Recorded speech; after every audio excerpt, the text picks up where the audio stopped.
आता आपलं भाताचं सीजन सुरू होतं खरीप म्हणून एका मी पहिला जाऊन म्हटलं होतं एक मीटिंग भरवा आपली म्हणजे जेणेकरून आपलं जे बियाणं वगैरे काही वेगळ्या पद्धतीने करायचं आहे, लागवड वेगळ्या पद्धतीने, मजुरी खर्च कशी कमी लागेल, पीक विम्याविषयी या 3-4 गोष्टी माहितीसाठी मी म्हटलं होतं की 10 शेतकरी जमवून जरा आपण काय असेल करू आपण त्यासाठी मी आज बोलवलं.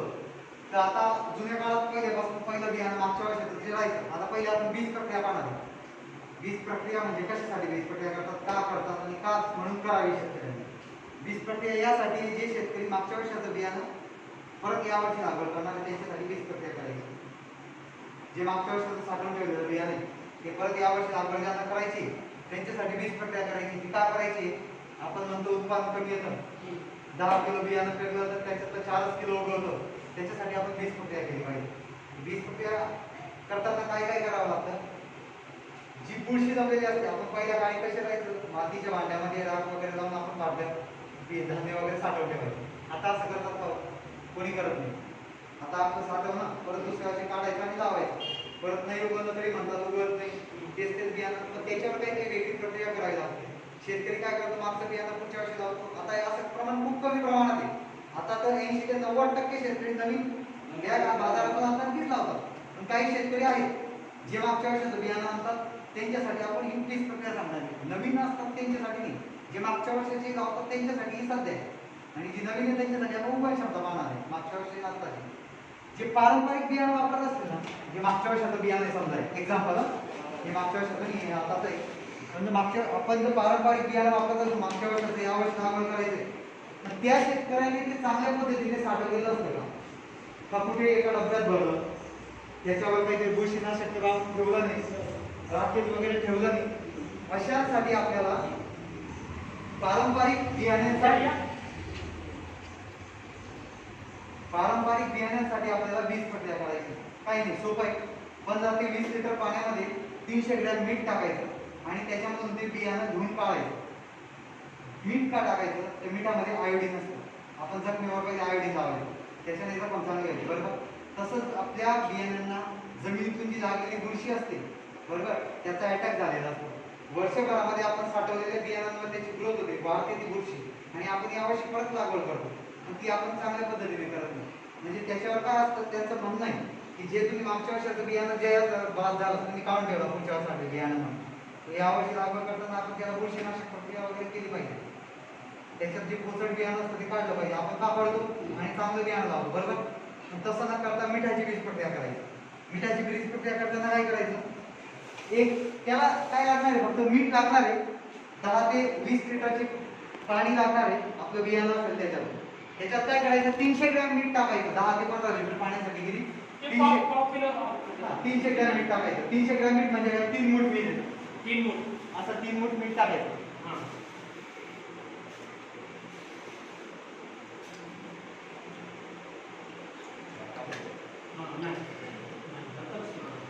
आता आपलं जे समजा हे जुनं बियाणं आहे बरं का, कुठलंही बियाणं असू दे, जुनं मागच्या वर्षाचं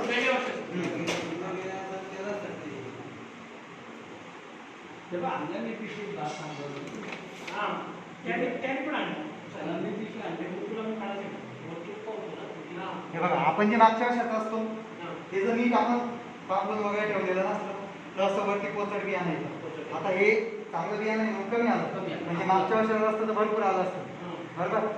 हे असं पोचट बियाणं काढून घ्यायचं आणि हे फेकून द्यायचं. आता हे जर उगवलं असतं असं आपण थोडंसं मूठभर टाकलं तरी एवढं वरती आलं. 10 किलोची बॅग टाकली तर 1 किलो वरती येतं, बरोबर.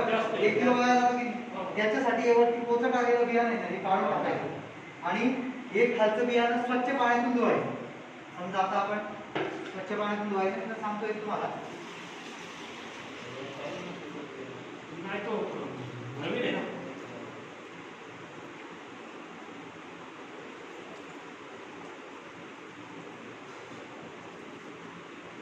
हे बियाणं एकदा परत आपल्याला काय करायचंय, चांगल्या पाण्यातून धुवायचं आणि असं गोणकाट्यावर किंवा कशावर सावलीमध्ये वाळवायचं. सावलीमध्ये, उन्हामध्ये नाही, उन्हामध्ये एक किरण असतं, त्या किरणांचा बियाण्यांच्या ओल्यावर इफेक्ट होतो. उगवण क्षमता कमी असल्यामुळे आपण सावलीमध्ये वाळवायचं आणि वाळवण्याच्या आधी हे कधी करायचं? 24 तास आधी करायची प्रक्रिया. एक दिवस वाळवलं, समजा उद्या आपल्याला लागवड करायची, त्या दिवशी आज संध्याकाळी काय करायचं? सुकवलेलं वाळवलेल्या बियाणांना बुरशीनाशक प्रक्रिया करायची. बाजारामध्ये 15 ते 20 रुपयाची थायरॉनची पुडी भेटते, थायरॉन किंवा 22 बुरशीनाशक पावडर म्हणतात त्याला. जास्त महाग नसते, 15 ते 20 रुपयाची पुडी असते. प्रति किलो 2 ग्रॅम, 2.5 ते 2 ग्रॅम बियाणं पावडर टाकायची, ती लावायची, तिला मिक्स चोळायची आणि मग ते बियाणं आपण लागवडीसाठी वापरायचं. बरोबर? बियाणे काय होतं? आपलं कोचट बियाणे निघालं. मिठाच्या बीज प्रक्रियेने केल्यामुळे कडपा, खोडकिडा या रोगांना आधीच त्याच्यावर नियंत्रण केलं जातं. कारण की हे 2 रोग असे, कडपा, कडपा, कडा आणि खोडकिडा, हे 3 रोग असे जे मागच्या आलेल्या बियाण्यातून याला प्रवृत्त करतात आणि काय असतं, आपल्या जमिनीतील बुरशी जाते ऍक्टिव्ह होतात. त्याच्यामुळे खोडकिडा आणि ते लगेच वाढतो. त्याच्यामुळे आपण मिठातून का काढले तर त्याच्यामध्ये आयोडीन असतं. ते त्या आयोडीनची बीज प्रक्रिया झाली की ते नाश पावतात बुरशीनाशक आणि त्याच्यातली जी जिवंत बुरशी असते, जी आपल्या डोळ्याला दिसत सुद्धा नाही, ती बुरशी नाश पावते आणि त्याला आपण परत बुरशीनाशकची प्रक्रिया केली तर ती जमिनीसाठी उत्तम असते. तेव्हा कुठे पारंपरिक बियाणं उगवण क्षमता चाचणीमध्ये 80 ते 90% उगवतो. किती? 80% उगवतो. म्हणजे आपण जेव्हा 20 किलो लावू तेव्हा किती उगवेल? 16 ते 17 किलोचं उगवेल. ते कधी पारंपरिक बियाणे म्हणजे ते 2-4 किलो वाया जातात. त्याच्यासाठी हे पारंपरिक बियाणे नाही नाही आत्तासाठी मी काय म्हणतो, ही बीज प्रक्रिया मागच्या वर्षी जे त्यांच्यासाठी क्वचित लोक करतात. आता मागच्या वर्षी साठवण्याचं बियाण्याचं प्रमाण खूप कमी झालं. ऑलरेडी भातच करणारे कमी झाले, बियाणे साठवणे दूरची गोष्ट. बरं, पण जे साठवतात त्यांच्यासाठी. आता समजा आता मी तुम्हाला सांगतो, नवीन बाजारात आणलेली उगवण क्षमता चाचणी बघायची. मागच्या वर्षी कोणी कोमल जातीचं बियाणं लावलं? आम्ही लावलं, उगवलं. बरोबर, हे प्रकार खालापूर तालुक्यामध्ये 750 बॅगा उगवले नाही. पण कोणाकडे पुरावा नव्हता की कोमल जातीचं बियाणं साठवून ठेवलं. त्याच्यासाठी प्रत्येक शेतकऱ्याने पावती सगळं सांभाळायचं.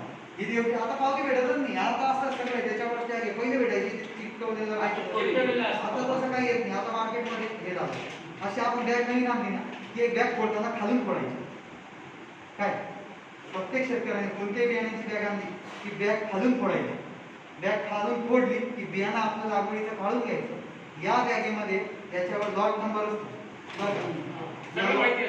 या लॉट नंबरचं तुम्हाला माहिती का कशासाठी लॉट नंबर असतो? प्रत्येक शेतकऱ्याला माहिती असतो. बियाणं आपल्याला भेटतं हे काही आकाशातून पडत नाही, कोणाच्या तरी शेतातून बियाणं तयार करूनच आपल्याला दिलेलं असतं. पण लॉट नंबरचा अर्थ असा आहे, पालघरला काही बियाणं उगवलं जातं, रायगडला काही उगवलं जातं, रत्नागिरीत काही उगवलं जाते, सिंधुदुर्ग काय XYZ कुठे असेल. हां, समजा मी रायगडमध्ये खालापूर तालुक्यात माझं बियाणं उगवलं, याचा लॉट नंबर वेगळा असतो. बरोबर, या बियाण्याचा या बॅगेचा लॉट नंबर वेगळा. समजा ते चौकला लॉट नंबर वेगळा, पनवेलला उगवलं लॉट नंबर वेगळा, कर्जतला उगवलं लॉट नंबर वेगळा. हे यासाठी असतं त्या एरियात पडलेले कीड, त्या एरियात पडलेले अटॅकनं झालेल्या बुरशी यासाठी लॉट नंबर दिलेला जातो. म्हणजे जेणेकरून जर या लॉटचं बियाणं नाही उगवलं तर त्या एरियात कुठेच ते बियाणं उगवत नसतं. म्हणून कधी कोणी प्रत्येकाने नवीन बॅग आणली की ती बॅग फोडायची, त्या बॅगेचं प्रत्येक याच्यामध्ये एक मूठ बियाणं बॅगेत सामावून ठेवायचं. जोपर्यंत आपला भात कापणी होत नाही तोपर्यंत हे उगवूनच ठेवायचं, आपल्याकडे सांभाळून ठेवायचं. बॅग, त्याचं हे लेबल, त्याच्यामध्ये मूठभर बियाणं, हे प्रत्येक शेतकऱ्यांनी बियाणे खरेदी करताना त्याची घेतलेली पावती सुद्धा त्यामध्ये पूर्ण टाकायची. हे सांभाळणं गरजेचं आहे. जेणेकरून आपल्याकडे जर भाताचं बियाणं उगवलं नाही आणि तुमच्या एरियामध्ये या लॉटचे भरपूर शेतकऱ्यांनी जर घेतलं असेल तर आपल्याला या पिशवीसह आपल्याला कंपनीवर कारवाई करता येते. जर आपल्याकडे मागच्या वर्षी आता कोमल जातीचे बियाणं उगवले, 450-700 बॅगांचं बियाणं उगवलं आणि कंपनीने वापस केली, पण कंप्लेंट करण्यासाठी कोणाकडे मूठभर पुरावा नव्हता की जेणेकरून ते आपल्याला सायंटिस्ट लॅबोरेटरीमध्ये उगवण क्षमता चाचणीसाठी पाठवण्यात. यासाठी आपल्याला आपल्या प्रत्येकाने ही काळजी घेतली पाहिजे. आता आपण नवीन बॅग आणतो, पण ही उगवते किती आपल्याला माहिती पडतं का? आपल्याला हे माहिती का चांगल्या ठिकाणी कुठे फ्रीजमध्ये ठेवून दिलं आहे का कुठे दिलं आहे? असं कुठेतरी असतं. कंपनीतून जे बियाणे येतात ना ते सुद्धा असंच कुठून तरी काढून आणलेले असतात आणि आपल्याला दिलेले असतात. याची उगवण क्षमता असते तुम्हाला माहिती आहे का? आपलं म्हणजे याचा प्रत्येक दाणा दाणा उगणार याचं आपल्याला माहिती आहे, उगत नसतं.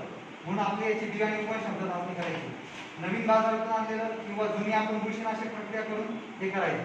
हे करताना काय करायचं, आपल्या घरात एक गोंदपाट, बरोबर, एक गोंदपाटाचं ओलं करायचं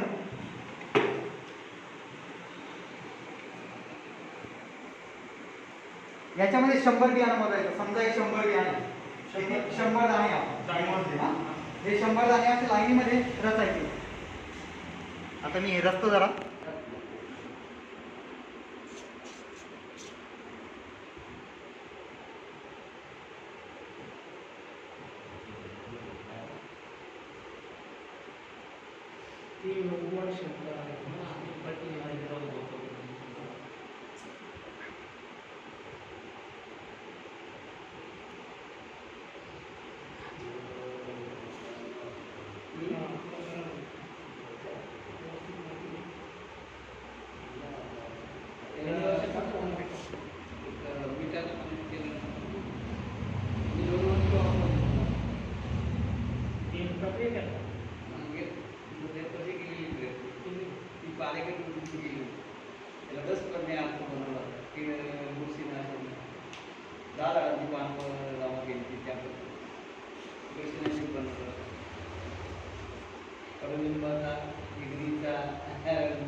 उभा ठेवायचा का?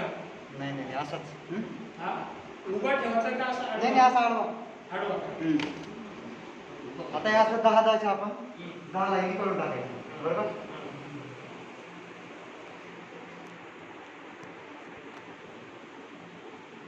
10 आपण 10 लाईनी 100 दाणे करतो. बरोबर. आपल्या या बॅगमध्ये 10 किलोची बॅग आहे. एक्सपायरी ना कितीची माहिती 5 किलोची बॅग आहे. 10 किलोची बॅग आहे. आता ते उगवण शब्दाचा चाचणी पाहण्यासाठी काय करायचं, असं रचलं की याला असा गोल करायचा, रोल करायचा.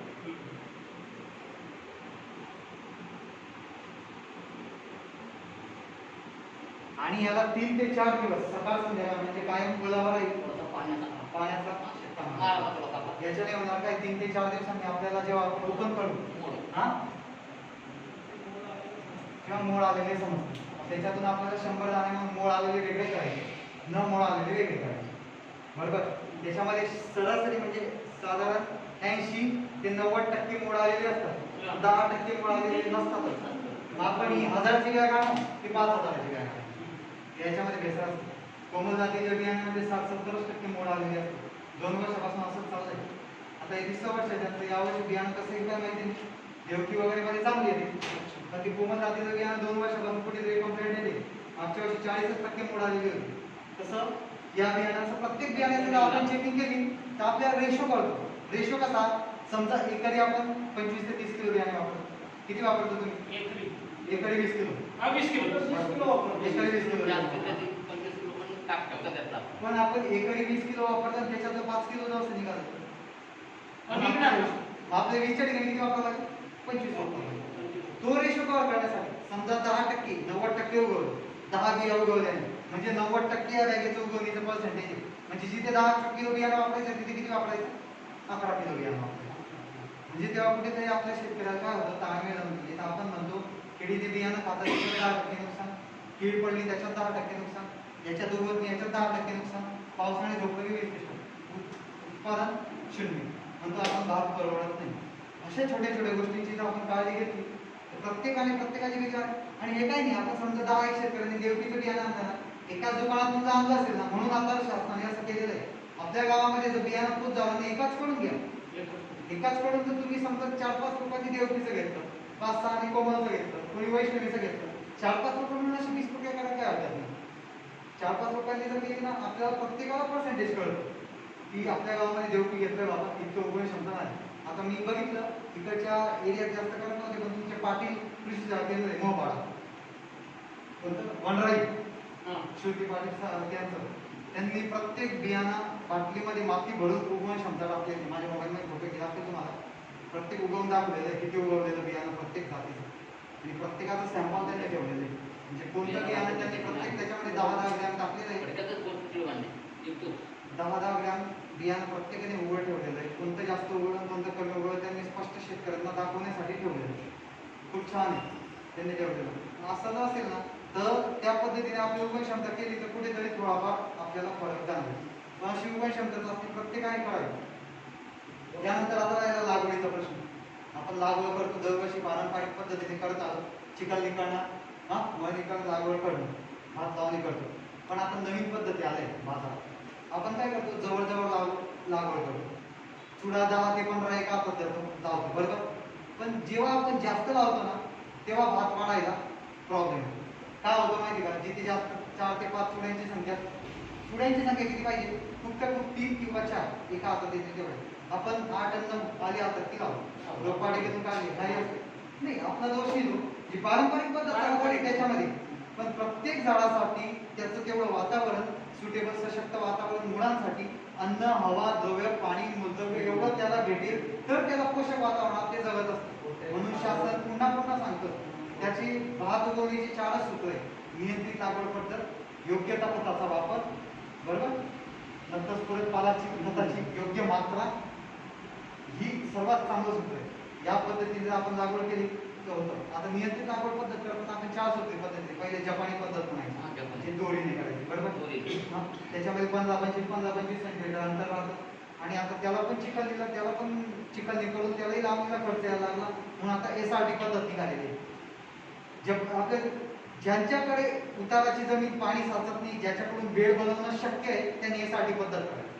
SRT पद्धत कशी माहिती का, आपली कर्जतला कृषी विज्ञान केंद्र सगुणाला चंद्रशेखर बनसावळेंनी ती केलेली आहे. त्यांचं सगळ्या शास्त्रज्ञांनी मानांकन करून ती पद्धत रायगडसाठी उत्तम आहे. मजुरी कमी लागते, खत कमी लागतं, बियाणं कमी लागतं आणि उत्पादन जास्त भेटतं, हाच त्याच्यामध्ये हेतू आहे. त्यांनी काय केलेलं आहे, आपला 1x36 मीटरचा एक बेड बनवलेला आहे. आपण आपल्या शेतात आता ट्रॅक्टर घालतो, फक्त आपण नंतर चिखलनी करताना परत एकदा पॉवर्टीला मारतो, बरोबर. पण त्यांचं तसं म्हणणं नाही. त्यांचं म्हणणं आहे लावणीला खर्च वाचावा, भात रोपवाटिका तयार करायला खर्च वाचावा. परत यासाठी खर्च वाचण्यासाठी त्यांनी काय केलेलं आहे, त्यांचं काय म्हणणं आहे, बेड बनवा आणि बेडवर त्यांचा SRT साचा आहे, त्याच्यावर 25x25 अंतर आहे, बरोबर. त्या साच्याला हे करून ते त्याच्यामध्ये भात बियाणं टाकतात डायरेक्ट. फक्त त्या यासाठीला एक नियंत्रित आहे की आपण त्याला तणनाशक महत्वाचं, गोल किंवा ग्लायकोसेट. आपण 1x36 मीटरचा लांब वाफा बनवला, पाण्याची वाहती दिशा असते. बेड बनवण्याचे 2 कारण असतात. बेड बनवलं, पाऊस जास्त पडला की पाणी निचत्या वाटी निघून जातं. बेडामध्ये जाळीचं प्रमाण असल्यामुळे कायम ओलावा राहतो. मुळाची लांबी सुद्धा वाढते आणि खतं देण्यासाठी त्यांनी सोय केलेली आहे. प्रत्येक याच्यामध्ये खतं जातात आणि याच्याने खरंच उत्पादन जास्त भेटतं. त्याच्यात सर्वात मेन दृष्टिकोन कोण आहे, जो 80 ते 90% हा याचा आहे की त्याच्यात फक्त नियंत्रित लागवड केली पाहिजे, जेणेकरून शेतकऱ्याने जवळजवळ लागवड करू नये. कारण की आपण भात आता इथे असं जवळजवळ लावला की कुठेतरी मुळा वाढायला प्रॉब्लेम येतो. मुळा नाही वाढल्या तर झाड वाढत नाही, ते रोपाची वाढ नाही झाली तर मग उत्पादनात वाढ होते, दाणे वाढत नाही. त्याच्यामुळे आपण नियंत्रित लागवड करायची. नियंत्रित लागवड 25x25 जो साचा असेल, तुमच्यापैकी जर खरंच करणारे पण इच्छुक असेल ना, खरंच करा. मी तुम्हाला साचा देईल. शेतीचं बेड बनवताना 1x36चा असं बेड बनवायचे त्या पद्धतीने आणि सडीवरंब पद्धतीने बनवायचे. पीक आपले आम्ही गेलो होतो ते सगळं भाताची उंची नाही, ते त्यांची जी कृती आहे त्याप्रमाणे आपण करायला गेलो तर नाही जमणार. त्यांनी फक्त कसं ऍडसाठी ते करतात, असे शेतकऱ्यांना मेळावे वगैरे कुठे हे केलं. आम्ही गेलो होतो तिथे. आपली जमिनीची कुंकवत क्षमता पाहून आपण करायचं. आता आपण म्हणून यांच्या मागे करायचं म्हटलं, मी मागच्या वर्षी बघितलं, शक्य नाही. नाही जमणार. पूर्ण पाणी तिथे कायमच असतं, तशी जमीन नको पाहिजे. जमिनीमध्ये आपण म्हणतो पहिल्यापासून भाताला सवय, भाताच्या पिकाला एक असं म्हणणं आहे की भात कायम पाण्यात राहतो ना. पण म्हणतो ना, भात लावला की पाऊस बंद नको झाला पाहिजे निघेपर्यंत, असं आपण म्हणतो, ओंबिओपर्यंत. आपण म्हणतो ना, ही संकल्पना चुकीची. भातामध्ये हे बघा, NPK नंतर पुरत पाऊस, 3 गोष्टीची आवश्यकता असते पिकांना वाढीसाठी. याच्यामध्ये आपल्याला माहिती नत्र मध्ये स्फुरण आणि पालाश, नत्र वाढीसाठी असतं, स्फुरत कशासाठी असतं, कणखरपणा, पालाश कणखरपणा, दाणे पडण्यासाठी, याच्यासाठी असतं. आपण फक्त युरिया करतो. आपली जमीन आहे ना युरियामुळे पूर्ण हे झालेली, त्याच्यामुळे आपला भात पळतो. शेणखत आणि युरिया, शेणखत आणि युरिया. शेणखतामध्ये नत्राचं प्रमाण जास्त, युरियामध्ये फक्त नत्र. स्फुरद आणि पालाश भेटतच नाही. बरोबर. मग त्याच्यामुळे प्रत्येकाने खताची मात्रा सुद्धा बघावी. आणि जिथे 5 जागा भेटते ना तिथे 4 सुद्धा लागवड करा. तिथे दोरी पद्धतीने 25x25 ची वेळ हे करा आणि तिथे लावणी पद्धतीने अंतराने लागवड करा. तिथे सुद्धा 4 सुद्धी पद्धत लागवड सक्सेस येईल. आणि जिथे पाणी उताराची जमीन आहे म्हणजे पाणी साचत नाही खूप प्रमाणात वाहन असं म्हणत नाही, वाहत असेल तर उलट ज्याच्या तिकडे पाणी वाहतं त्याने सुद्धा यासाठी केलं चांगलं असतं. वाहनेच्या साईडने जर आपण यासाठीचे वाफे टाकले तर 2 जळीमधून पाणी कधीच निघून जातं, पाणी साचत नाही. आणि आपण यासाठी तंत्रज्ञानामध्ये काय आपण म्हणतो तण करतो. खूप लोक आता बऱ्यापैकी केले प्रत्येकाची तेच आहे, पण तणनाशक मारणं गरजेचं आहे. बेड केले ना आपण की बेडवर 25x25 ची आपल्याकडे नसेल साचा तर आपण हाताने खड्डे मारून अंतरित लागवडीने त्याच्यात जर आपण बियाणे टाकलं, आपली बेड लागवड झाली की त्याच्यावर 3 ते 4 दिवसांनी तणनाशकाचा स्प्रे झालाच पाहिजे. जर त्याच्यावर तेव्हा तणनाशक मारलं नाही तर भातापेक्षा तणनाशक जास्त होतं, तण जास्त. म्हणून त्याला 2दा तणनाशक जर मारलं आपला तिथे खर्च वाचणार आहे, आपला चिकननीला खर्च वाचणार आहे. आपल्याला भाताचं हे बनवायचं नाही, रोपवाटिका बनवायची नाही. बरं का, बेडवर काय करायचं फक्त दाणे भरायचे आपल्याला साच्याने. आपण म्हणतो खरंच छान आहे. मी तुमच्याकडे व्हॉट्सअपचा मोबाईल असेल तर पाठवलंय मी. एकदा नीट वाचा, खरंच छान आहे. वाटलं साचा नसेल तर मी साचा उपलब्ध करून देतो. आपण साच्याने लागवड करू, एक प्रात्यक्षिक. आणि जर त्याला आपण खताचा आपण युरिया कायम फेकतो बरोबर भाताला, कधीच युरिया फेकायचा नाही. युरिया फेकला की तो फक्त हे बघा भाताचा डोस किती 100 किलो नत्र, 50 किलो स्फुरद, 50 किलो पाला. नत्र स्फुरद पाला 100-50-50 भाताचा शास्त्रीय म्हणजे जे आपण विद्यापीठात युरिया तुमची वाढ करताय ना, करता ना वाढ. तुम्ही सुपला वापरतात का? सुपला तुम्ही प्रकाश म्हणून तुम्ही वापरतात, बाकी वापरत नसतो. सुपला 15-15, 18-18, 19-20, 20-20 मी सांगतो ना तुम्हाला, हे बघा युरिया आपण जेव्हा आपण लावणी केली ना, भात लावणी केली, त्यावेळेस आपण युरिया वापरतो. का बरं तर तो नत्र म्हणजे वाढीसाठी मदत करतो. पण नंतरचं स्फुरद आणि पालाश त्याला जास्त महत्त्व असतं. का बरं सांगतो तुम्हाला, नत्र लावतो वाढीसाठी, स्फुरदाच्या मुळाची वाढ चांगली होते, ऑक्सिजनचं प्रमाण वाढवतं जमिनीमध्ये म्हणून. आणि जर मुळाच वाढला नाही तर झाडाची उंची वाढते आणि झाडाची उंची वाढली नाही तर दाणे पडते. त्याच्यामुळे आपण सुरुवातीला जर आपण भात लावणी केली तर आपण पहिल्या 7-8 दिवसामध्ये पहिले युरियाचा डोस द्यायचा. 15 दिवसानंतर जेव्हा आपण हे फुटवे फुटताना तेव्हा सुफलाचा डोस द्या. परत त्याच्यानंतर सुफलाचा डोस द्यायचा. नंतर सुफलाचा डोस द्यायचा तेव्हा आपले दाणे पडण्याची फुटवे फुटायची कंडिशन असते, दाणे पडायचे. तेव्हा परत सुफला द्या. ज्याला शक्य असेल त्याने 5 रोज दिले मी आता उन्हाळ्याला घेतले. मग ते ना असं जर केलं ना तर जमिनीला नंतर स्फुरद पालाश किती भेटतो. तुम्ही करत असाल ना खरंच आपण यासाठी करून बघा. बघू ना 20-30 मिनिटात यासाठी करा. मी सगळं मार्गदर्शन करेन काय एक तुमचं आहे ते करून बघू. खरंच करून बघा, खूप छान आहे. म्हणजे आपण म्हणतो ना मजुरी परवडत नाही, त्यासाठी खूप छान. आणि त्याच्यात पण जर युरिया ब्रिकेटची गोळी भेटली, युरिया ब्रिकेट बाजारात पहिले भेटायची आता सुद्धा आमच्याकडे 28 रुपये किलोने अवेलेबल आहे. आता युरिया खताचे दर वाढल्यामुळे 28 किलोने अवेलेबल आहे. जर युरिया खताची गोळी भेटली ना तर ती उत्तम. आता इथून पुढे युरिया असा, आता युरिया सुफला असे काही दाणेदार खतं भेटणार नाही. आता इथून पुढे गोळ्याच भेटणार आहे बाजारात. कारण की आता खताची दरवाढ आता मागे घेतली करोनामुळे, पुढच्या वर्षी आताची दरवाढ झालेली होती. आता कमी झाला, आजच्या दिवशी झालं परत खताची ही वाढ आहे. त्याच्यामुळे आणि खतं कमी वापरावी हा शासनाचा हेतू आहे. खताची तुम्ही जिथे सांगतो तुम्हाला, तुम्ही जर युरियाची 100 किलो गोणी वापरत असाल ना, 2 गोण्या 40 किलोची युरिया वापरत असाल ना, युरिया ब्रिकेटची तुम्हाला एकच गोणी लागेल 40 किलो. कारण की युरिया ब्रिकेट आपण शेतात युरिया टाकतो, पाऊस पडला की तो वाहून जातो, दुसऱ्याच्या शेतात जातो, वाहून जातो. आपल्या शेतात 10% लागू पडतो. आपण जर 1 गुण टाकला ना त्याच्यामध्ये 10% पिकांना लागू पडतो, बाकीचं वाहून जातो. आणि आपण जर युरियाची गोळी टाकली ना ती वाहून जात नाही, ती टोचली ना की हळूहळू जिथे हळूहळू मुळांना लागू पडते आणि त्याच्याने उत्पादन वाढवतो. म्हणून इथून पुढे ना शासन सुद्धाचे गोळ्या बनवते, सगळ्या गोळ्या करूनच विकत आहे. त्याच्यामुळे गोळी खताची आपणच आपली सवय करून घ्यायची. आणि आपण एकदा पारंपरिक पद्धतीने लावणी केलं तर आतमध्ये गोळीच जाणार नाही, जाईल का गोळी दुरूनच फेकायचो आपण भात युरिया बरोबर. त्याच्यामुळे यासाठी लागवड केली तर प्रत्येक रोपाजवळ आपण हे राहिलं फक्त युरियाची गोळी पोचायची काम राहतं. याच्यासाठी चिखलीचा खर्च वाचतो, मजुरीचा खूप खर्च वाचतो. त्याच्यामुळे यासाठी पद्धतीचं आमचा मित्र एक सुनील कोरगलेनी एक वेगळी पद्धतीने केलं होतं. म्हणजे होत नाही नंतर इकडे या शेतीला. तणनाशक महत्वाचं आहे. नाही, ते झालं, पण नंतर त्या भाताच्या जो चौर अंशी असते ना तिला ताकद नाही. आम्ही सगळं वरून पडलं ते. आम्ही पावटेला टाकलं तर आम्ही आधीच टाकलं होतं, तिथे गेलं होतं एक पेरणीमध्ये. बियाणं पडायचं ना ती पण मशीन होणार होतं. मग त्याला काय नाही जमलं होतं, कापलं पण नाही. कसं टाकून दिलं मग ते. त्याला भरपाई मिळाली 16,000 रुपये. ते 10 पाटा. तो म्हणतो ना, एवढी मिळालं नाही की म्हणता होता तुम्ही. मान्य आहे. वेळेत केल्यानंतर त्या शासनाच्या शेतीच्या स्कीम ज्यांना मिळतात त्यांनाच मिळतात. काय होतं? शेतकऱ्यांना मिळत नाही. त्या पाहिजे जे होत नाही ना आपल्याला तुमची पद्धत आम्ही आता तुम्ही बताव मी बाळेकर गुरुजींची शिर्डीला 8 दिवस ट्रेनिंग केली. एक शेतीला करून बघलं विष मुक्त शेती 200 लिटर गोमित्र जमून ठेवला होता. 10 पत्नी अर्थ बनवला. एक एवढा घासार केला होता, भाजीचा केला होता, भाजीपाला केला होता. त्या पिकाला चव चांगली पण उत्पन्न कमी. दुसरा मी केमिकलचा तुम्ही म्हणतो ना एक प्लॉट केमिकलचा बनवला होता, त्या युरिया सुटला हे प्लॉट बनवला होता, पण त्याला उत्पन्न आहे, याला उत्पन्न नाही.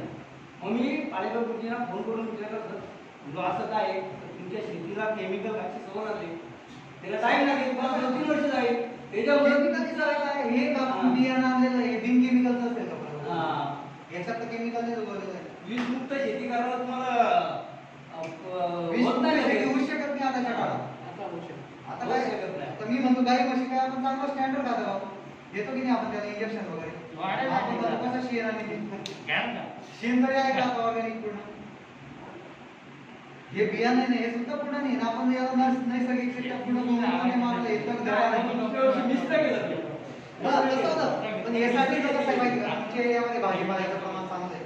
तुम्हाला जे बेड बनवणार आहे ना ते भविष्यात पुढे लगेच भातानंतर आहे ना भाजीपाला लागवडीला चांगले पडणार. त्याच्यासाठी ती बेड आहे ना तेवढे फायदेशीर राहणार. म्हणून यासाठी गेली ना तुम्हालाच फायदा आहे.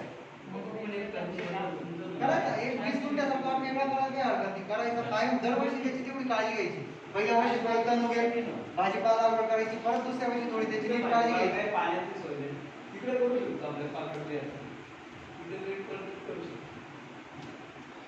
आणि एक अजून एक कोणता विषय आहे? पीक विमा. दरवर्षी भाताचा पीक विमा निघतो. आपण भात लागवड करतो पण पीक विमा काही भरत नाही. पीक विमा प्रत्येक शेतकऱ्याने भरायचा, कारण की आता शासनाचं असं म्हणणं आहे जो पीक विमा भरेल त्यालाच नुकसान भरपाई भेटेल. आणि काही जास्त नसतो तो. आपण एवढा वर्ष आपण जर भाताच्या शेतीमध्ये आपण भरपूर 2.5-2.5 2-3 हजार रुपये भाताचं बियाणं घेतो, मजुरी सगळा खर्च करतो, तर 150-200 रुपये भरायला प्रत्येकाला काही हरकत नसते. आता आपले यांनी भरला होता मागच्या वर्षी, यांना भेटला तसं असतं. पीक विमा हा शासनाचा आहे, त्याला काय कोणाची तलाठी तहसीलदार ग्रामपंचायतला नमुने काय पंचनामे करायची गरज नसते. आपला भात पडला आपण ऑनलाईन रजिस्टर करायचं, नोंदवून द्यायचं. वरतून जर आपल्या मंडळामध्ये जेवढा त्याच्यापेक्षा वाजवीपेक्षा जास्त, समजा आपल्याकडे 300 mm पाऊस होतो, त्याच्यापेक्षा जास्त जर पाऊस एका दिवसात झाला तर नुकसान भरपाई तुम्हालाच नाही, जेवढे खालापूर तालुक्यात भरलेले असेल तेवढ्या सगळ्यांना भेटेल त्या मंडळाला. बरोबर, हे चौक मंडळ असेल, वावशी मंडळ असेल, अशा ठिकाणी खालापूर मंडळ असेल, ते सगळ्यांना भेटेल. नुकसान भरपाईचं फॉर्म भरले कोणाला नाही मिळालं. कोणाला मिळालं? कोणती नुकसान भरपाई? 2017 ते 18 सालची नुकसान भरपाई आता भेटायला लागली खालापूर तालुक्यात. पीक विमा काढला असता तर लगेच भेटले. यांनी पीक विमा काढला होता, यांना विचारा 140 रुपये भरले. किती रुपये भेटले? यांनी 140 रुपये भरले होते पीक विमा काढायला. PMFBY आता सांगू का हे नुकसान भरपाई किंवा याच्यावर मी गेल्या वर्षी फक्त पहिल्यांदा प्रयोग केला होता. फॉर्म भरले होते नाही सगळ्याचेच भरले होते. नुकसान भरपाईचे भरले ते फॉर्म. हे पीक विम्याचा विषय चालला आता. ते नुकसान भरपाई काय म्हणताय? नुकसान भरपाईवर डिपेंड राहण्यापेक्षा हा पीक विमा 9 रुपये गुंठ्याचा. 9 रुपये गुंठा. 9 रुपये 10 पैसे काय. आपण गाडीचा इन्शुरन्स काढतो की नाही? हा गाडीचा आपली दुसऱ्या दिवशी ठोकली आपल्याला इन्शुरन्स भेटतो की नाही? तसं पिकाचं आहे. पण ते कुणावर नुकसान भरपाई येऊ द्या. हे कसं पीक विमा जर आपण मी गेल्या वर्षी प्रायोगिक तत्त्वावर पहिला करून बघितला, मग आता माहिती घेऊ शकतो ना आपण कशावर डिपेंड राहतो. मी काय बोलतो मी यांना सुद्धा मी हे सुद्धा नाही मागवते. यांना म्हटलं एकदा बोलून बघा. आता मी ज्या सकाळी यांच्या गावात कार्यक्रम घेतला 80% लोकांनी पीक विमा भरलेला आहे. 80% म्हणजे जे बसलेले होते त्यांना त्याच्यात न भरणारा होता, बाकी सगळ्यांनी भरलेला होता. खाना एवढे एकच शेतकरी होते, तुम्ही भरून घेतला. अहो, मी एकट्यानेच भरला. चौकमध्ये आपले एकच शेतकरी आपल्या होते. चौकीत. आणि बाकी सगळे उर्वरित 1,500 शेतकरी गावाशी मंडळात ठेवले. आणि 6 वर्षापासून प्रत्येकाला पीक विमा भरतो, प्रत्येकाला भेटतो पीक विमा. आणि आपण बँकेचं लोन काढतो ते पीक विमा भरतात, त्याची गोष्ट वेगळी असते. ते ऑनलाईन करत नाही, तुमच्या सातबाऱ्यावर असतं ती नोंदणी किती होते. पण पीक विमा भरताना काय आपल्या सातबाऱ्यावर भाताचं क्षेत्र नोंदणी असावं, तिथे भात खाली असावं गेलेलं पीक पेरामध्ये. आणि हा, त्या- 2 गुंठ्याने तुमच्या भरायचं. आपण खराबा वगैरे पकडला जात नाही. जेवढा तुमची लागवड करतो सुभात, जो सातबाऱ्यावर उल्लेख असतो भात लागवडीचा, त्याच्या तो क्षेत्र असतो ना, त्याचाच विमा घेतला जातो. तो 9 रुपये गुंठे असतो. आणि तुमचं जर नुकसान झालं तर ते 455 रुपये काहीतरी गुंठ्याला. नुकसान भरपाई नुकसान 900 रुपये होते ते. हा? आणि 900 रुपये झाले ती नुकसान भरपाई, पण टक्केवारी तेवढी भरली. टक्केवारी म्हणजे ते म्हणजे पूर्ण सरसकट 100% नुकसान नाही गुंठा पकडलं भेटला जात. त्यांना. 100% नुकसान नाही पकडलं जात ना. कुठे 60% पकडलं तर कुठे 70% पकडलं बरोबर. जातं. पूर्ण तालुक्यातलं. पण त्या हिशोबाने तो कॅल्क्युलेट होतो. पण तो आपल्या फायद्याचा आहे पीक विमा. म्हणजे जर प्रत्येक जण जर 40-25 गुंठ्याचं शेती लावत असेल ना, तर त्याला काय 9 म्हणजे 150-200 रुपये घालायला काय हरकत नाही. 150-200 रुपयाचा पीक विमा जर काढला, पाऊस पडला तर भेटणार आहे, त्याचे पैसे तुम्हाला 6-7 हजार रुपये भेटतील नंतर. हा. तर त्याला एक 5-6 महिने जातात. 7-8 महिने. 5 नाही जास्त जातात, 1 वर्ष जातं. मी सांगतो 1 वर्ष अजून निम्म्यात भेटले. बियाणं आता नवीन आणलंय, तो आणला पण उत्पन्न आणला मी बियाणं नवीन. ऍक्च्युली कारण आंध्राचं सांगून दुसरंच भाग करताना आंध्राचा एक पिशवी कोणत्या बियाणं? जया आणला, जया. जया. जया घालत आपण मग. हा, आणि आणलं ना. आणि आणलं. आजपासून मी सांगितलं. कोणाकडून आणलं? मध्ये हळद, साखरे का?